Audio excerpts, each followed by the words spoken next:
Welcome to this IEECP New Lunch Seminar. We are the Institute for European Energy and Climate Policy, and we organize these sessions to give you the latest updates about our projects. Today we will focus on the ICCEE project, and Deger Sagan is going to be our presenter. Enjoy! Thank you, Marin. The ICCEE project, which kicked off in September.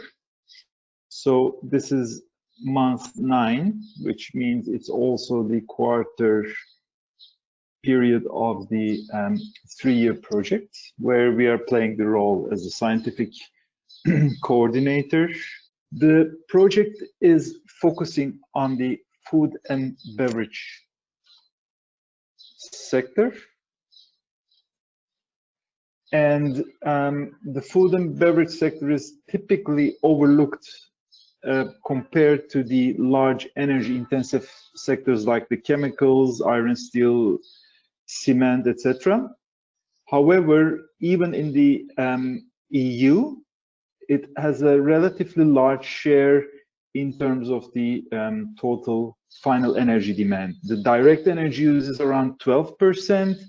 And if you consider the embedded energy, it's about a quarter of the total final energy demand. So the transformation of the sector is essential for EU's targets of carbon neutrality by the end of this mid-century. And energy efficiency is the key, or say the first measure in this transformation. So this project is focusing on the food and tobacco and beverage sector, but it is not only limited to the plants that process these various products which you see on the screen, like beverages, dairy products, fruits, meat, but it is looking into the entire supply chain of the food and beverage sector. And that makes it quite a unique project compared to the typical energy efficiency in industry work you see at the EU and global level. And what also makes this project somewhat complex is there is no one end product, as you know, in the food sector. There's multiple products. It's quite a complex sector. And despite similarities in production processes, there are also quite large differences across these different production processes. And when I talk about the supply chain, one would need to talk about that new this new terminology which we are increasingly hearing more and more, the farm to fork. And you see that in terms of the energy use breakdown in the supply chain of the food sector, so starting with raw material preparation, processing, packaging, and with the logistics ending up at the end consumer's table. And looking at the sub-products of the sector, each one of these production processes contribute at different levels to the total energy demand of that sector. And what comes out as an interesting outcome is farm and agribusiness covers quite a large share of the total demand, but also wholesale and retail, which is typically not necessarily thought of, is a large contributor to the energy demand of the sector in the supply chain. And in this wholesale and retail part, the cold supply chain plays a predominant role in terms of the total energy demand, as cooling, as other auxiliary electricity demand processes are quite intensively demanding power and also increasing the sector's energy demand. Now, if you look at the supply chain, as I mentioned, obviously in transport and logistics, it plays a role, but there's also processes like the storage, supply procurement, where cooling demand is quite common. And at this level of the cooling or the cold supply chain, what is also interesting and making it a little bit hard to understand the energy demand because of the scattered nature of the sector, there is quite a number of small and medium enterprises playing a role in this part. And that's actually where the ICCEE project is playing a crucial role and paying much attention, collecting company data of energy demand, material flows to understand what that means for the sector's energy efficiency potential. And I'll tell that a little bit in more detail what we're doing. There are three distinct objectives of the project.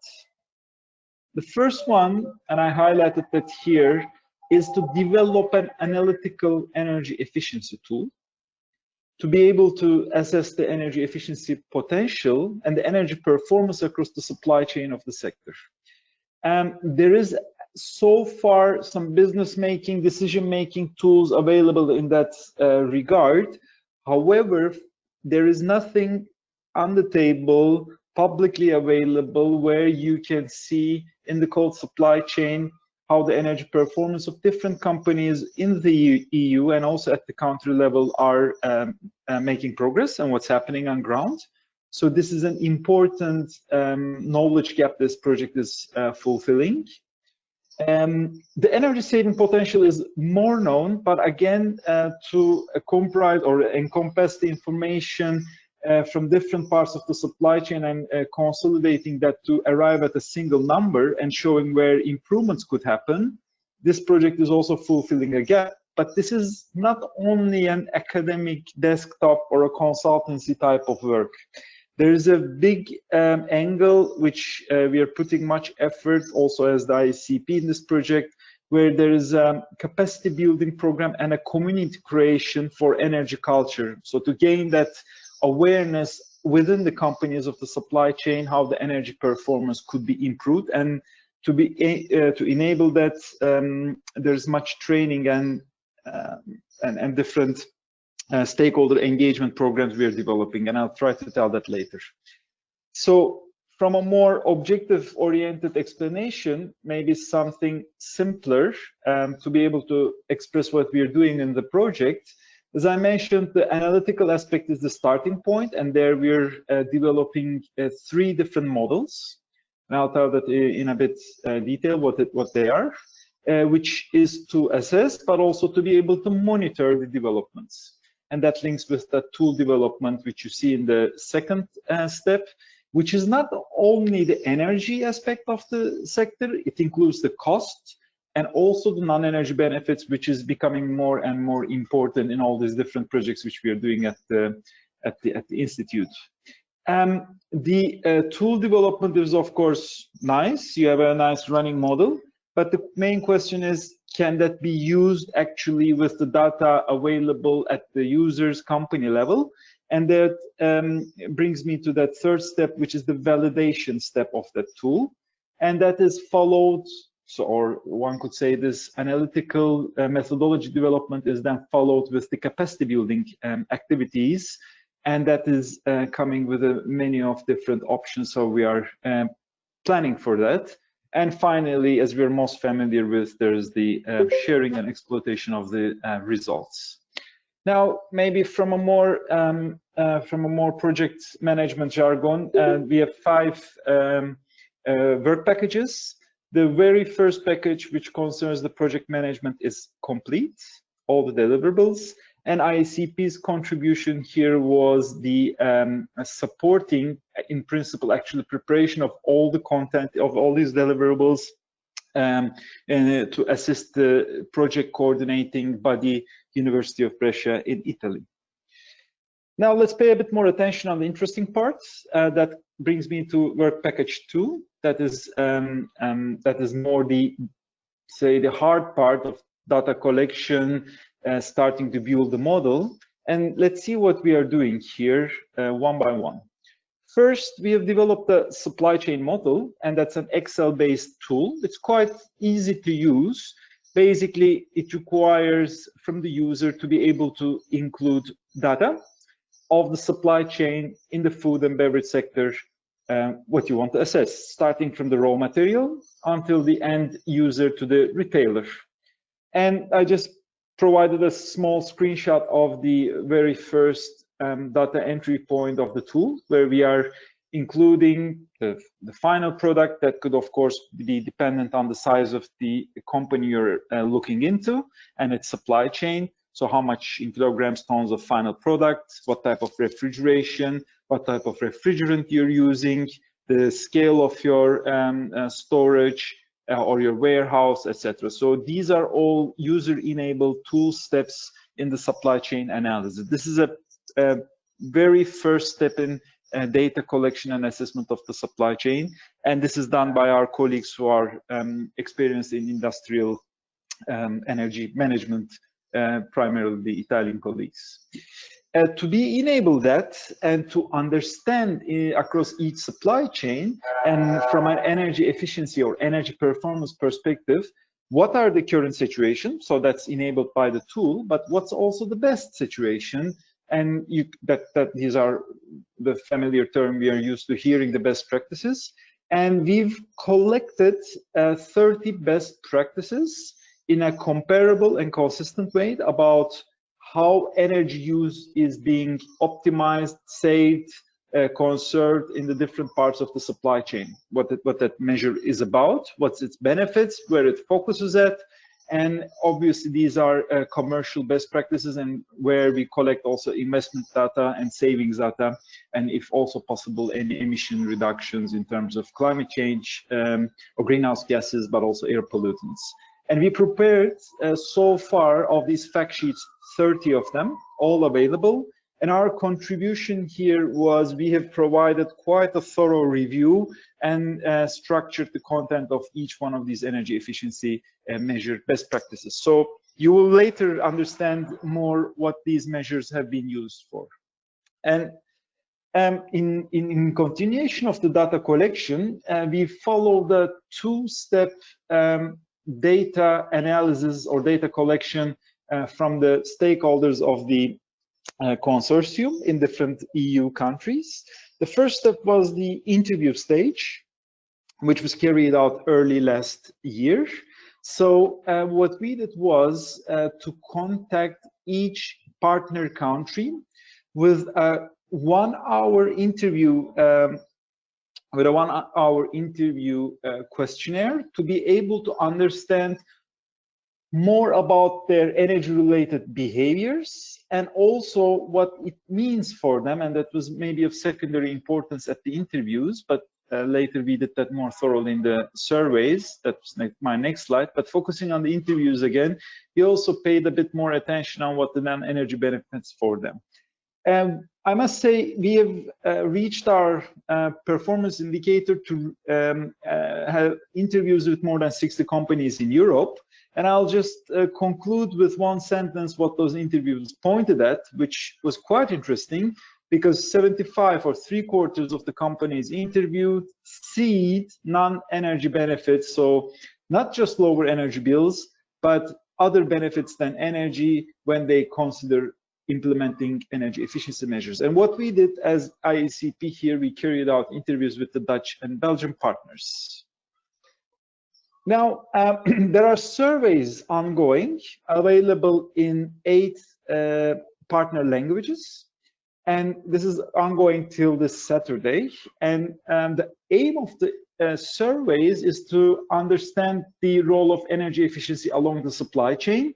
And again, here we understand farm to fork system boundary, how different companies are viewing this. So these are important inputs for the supply chain model, but also the second and third model, which I mentioned at the beginning of my presentation about the life cycle assessment and life cycle costing tools. And just a few snapshots of what we did at the LCA level.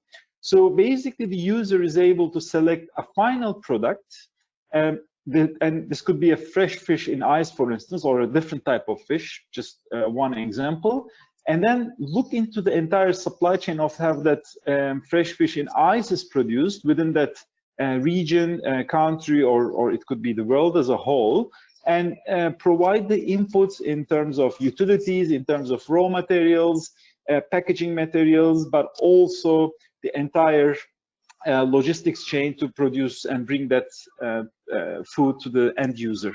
And from that, we are able to draw conclusions on the energy demand, emissions, etc., the typical LCA indicators you are aware of. but also we pay attention to, and which is important, of course, for the food sector, for instance, the water impacts. On the life cycle costs, we basically look into the impacts of the energy efficiency measures and how those impact the cost structure of the food and beverage sector supply chains, selected supply chains, because there is so far very limited knowledge on how the cycle effects or how the chain effects of energy efficiency measures impact different companies connected to that final product. So this is, I think, quite interesting, or this will be an interesting output. So that model is also in preparation at the moment, and we have done a thorough review of the model to support our colleagues in Riga University, who is leading this work package or the task.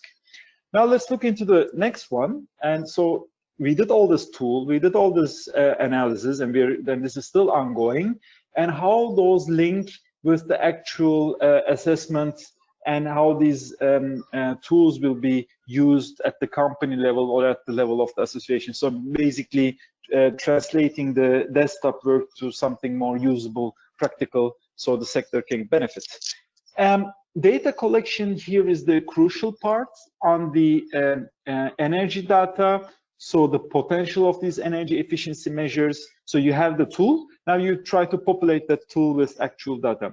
And for data, we have looked into primary and secondary sources. What I mean is primary sources, and this is still ongoing, the collection of this, is at the level of companies, what different companies are doing in terms of energy efficiency measures. How much they invest, what's the impact of that investment, and at the very level, at the very granular level, also what type of measures they are doing. Is this a refrigeration measure? What type of refrigerant they are using? What's the water impact of these different measures? So it's quite detailed company data, which also implies some confidentiality. And there we are relying, of course, on one-to-one contacts through non-disclosure agreements or other sources where we are trying to pick this data from the companies. And the secondary sources are more scientific or gray literature, which is collected by companies again, or provided by companies in the public domain, industry sources, and also databases from organizations like UNIDO, IEA, etc. And this is where we provided inputs to the consortium for secondary data collection. Now let's look at, after this more analytical data steps, how we look into the capacity building. And there's a number of activities here. As for the rest of the project, it's in preparation stage, most of these. However, the task 4.1 has been completed.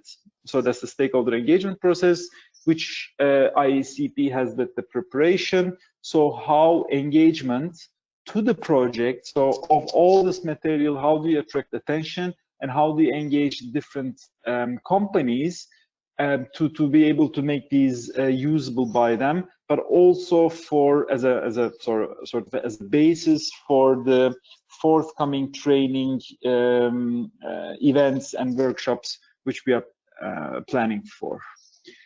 So at the web page, if you go, you're able to subscribe to the project activities of the project. You select which part of the supply chain you are, which product you're producing, what you are interested in, and through this we have a good input of the different companies. And we promoted this actually in March quite a bit, also before the pandemic started, at our very last physical event in Austria by our Spanish consortium partner. And we have prepared as IEECP the deliverable 4.1, the stakeholder engagement process. So the process is there, the framework is there, and what is more on ground activity is the training programs. And here, that is the third objective of the ICCEE project. That's the capacity building program and the creation of an energy culture at the level of companies across the supply chain. And for this, there are several activities: training, gamification, workshops, seminars, and an e-learning concept is also being developed. And the training material consists of actually very technical energy efficiency explanations of these measures, but also it looks into energy management, energy audit, which is also the primary nature of this project, and also, as it emerged from the previous slides, the non-energy benefits of improving energy efficiency in the sector. And of course, it's at the interest of the audience, not maybe all these topics, but some of them. And here we are providing flexibility for delivering specific tailored information. Participants are welcome from different backgrounds, and with that I mean it could be industry association, company, statistician, that could also be public sector officials. Profiles are also at 3 levels. You could have the C level, more decision makers, senior managers, or just a few year experienced energy managers or engineers at companies. But also it's very much open, obviously, to the institutions working in the sector. And from these trainings, a certification is awarded. Now, on the elements of what we prepared in terms of the training material, first, a pedagogical concept is developed. And subsequent to that, the elements of these trainings, of course, specialized on the energy savings and the economic evaluation. So that is linking with the development and use of this tool. So explaining the LCA, the LCCC tools and how they can be used. So to be able to provide that knowledge to the audience, but also, and I think this is more the challenging or time intensive, but the area where we are able to, or where we could create the most impact, is the workshops and trainings at the national, regional and European level, where we are as IEECP will also play a role.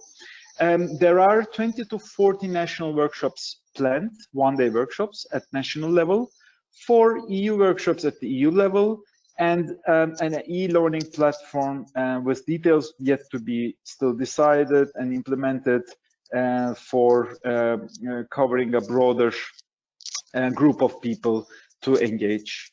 And we have reviewed all the training material and provided inputs, and at a later stage we will be playing a more active part at the Dutch side for organizing and carrying out these workshops. Now, the e-learning module, as I mentioned, still at the development stage, but the say the IT structure is in place. So basically, there are some tries and errors we are carrying out at the platform, e-learning platform, and the e-learning will include, on the right-hand side, you see several modules or learning units, to say in a very simple way. There will, of course, be the general description of the project, but then we will go into sub-details of the energy efficiency measures, what that implies in terms of costs, financing, funding, non-energy benefits, etc., completed with a test, but also a test for us, whether all of this was useful and how this can be improved in the next stages. And again, our contribution so far here was providing reviewing of the structure and the inputs. And now the last part, where Marine is spending and very much appreciated for all that the hours she's putting here for leading this in such a professional way. And I think this has picked up quite well on the communication and dissemination part, where we have prepared a brochure and a newsletter in all partner languages, and we've completed the 3 deliverables out of 7 in this work package 5 as the IEECP. So, number of more internal issues. We have, of course, management board meetings have taken place. We have monthly work package leaders meetings and frequent more content related work package meetings. And several external dissemination activities are still considered. It's because it's more the framework which can only be explained so far and not so much results. This is a little bit on hold, I would say, for the year 2020. Let's see what brings next year in terms of expanding external dissemination. And for next steps, what I foresee for our contribution, because of the COVID pandemic, actually, I wouldn't say there had been major delay. Some say small distortions in the survey participation, I think, The Fraunhofer Easy colleagues who've been leading that they have experienced this, but all in all, I think still it's at a satisfactory level, which again, however, shifted the finalization of these deliverables by 2 months. As I mentioned at the very beginning, we are playing the quality manager and scientific coordinator roles, and we will continue to lead the dissemination and communication activities, collect and provide data for the tools and other models. And at the training level, we have a responsibility, and I think here it will be very important, again, Helene's support in the coming months, and obviously myself, for the execution and organization of these workshops at the country level. So that's all from my side, and more on the webpage. And any questions, happy to answer. Yes, I have a question. Deger, this is Martijn. It seems as if the project has a strong, let's say, engineering focus.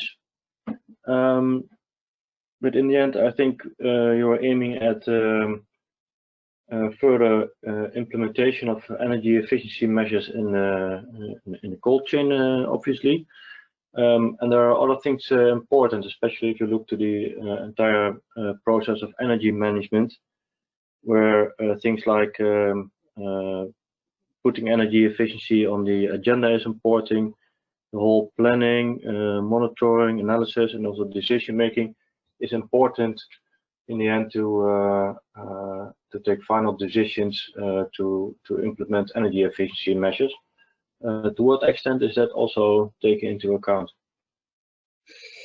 Indeed, this is actually the when I said creating energy culture, this is exactly what we are aiming for, or what you explained. So to be able to bring this understanding of management, to be able to bring this understanding of making something useful out of those audits which companies are carrying out and turning those to investments. This is what we are aiming at through creating of that energy culture, and that's why we did not limit the participation of experts to the workshops to only those who manage energy or who are somehow directly or indirectly related with energy issues in the companies, but also the decision makers who are going to spend that money at the end of the day. So that's that stakeholder part, and within that stakeholder part, this capacity building with workshops, providing this understanding to the experts of the companies, is where we will be providing this understanding of what you just explained. And maybe one more thing, this tool which we are developing will obviously not be used by us. I mean, this is to be used by the company. So that's why there's all this tool validation step, and then explaining of this tool, how it can be used by the companies. So creating that buy-in and making this a joint product of IEECP and or the project and the companies is where also I think a better understanding of this type of energy management or how the energy flows are happening in your company within the supply chain. I think that will be the second or the additional way of creating that.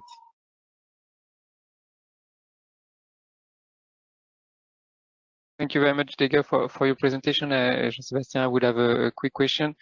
From what you just said, do I understand well that most of the companies you are working with, I mean, in the cold supply chain, they have already an energy manager or someone clearly with the task of supervising or monitoring the energy consumption? This was the initial assumption. However, it turns out that it is not always the case. Some companies just don't have this. I mean, in the interviews, this came out very clearly. Energy is there. They are aware of the fact that the energy is consumed significantly, or they're aware of it. But there is a person who is spending only some of his or her time on managing these energy issues apart from other technical things within the company. So this is not, I wouldn't say we are 100% working with companies which have a dedicated energy manager. It could be a sub work description in their daily duties, or it is run by a general person who is working on technical issues in the company, but paying attention to the energy issues, because some of these companies are just small. So if you look at the warehouses, there is one person who's an energy manager. If you look at smaller companies, which I don't know, just preparing raw material or yeah, this type of things, there may not be necessarily a manager only dealing with energy issues. Does it mean then one of the challenge is that the sector is organized with a lot of subcontracting as well, or? Subcontracting meaning exactly? That you have like main companies, large companies, but that they work a lot with smaller companies, and even these smaller companies can even have contract with even smaller companies. Of course. Okay, I understand. Yes, of course. This is the case in some of them, in some of the, I mean, subsectors.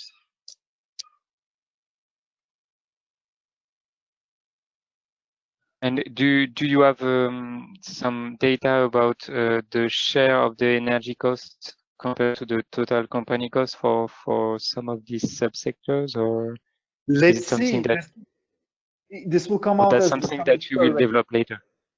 This will come from the survey, and then once we start validating the tool, because that's when we will be approaching the companies. I mean, with the survey and the primary data collection, this information is indirectly collected from a bigger pool of information. But when we are also validating the tool, we will then see the share of this cost, or the cost structure. Thanks a lot. Thank you.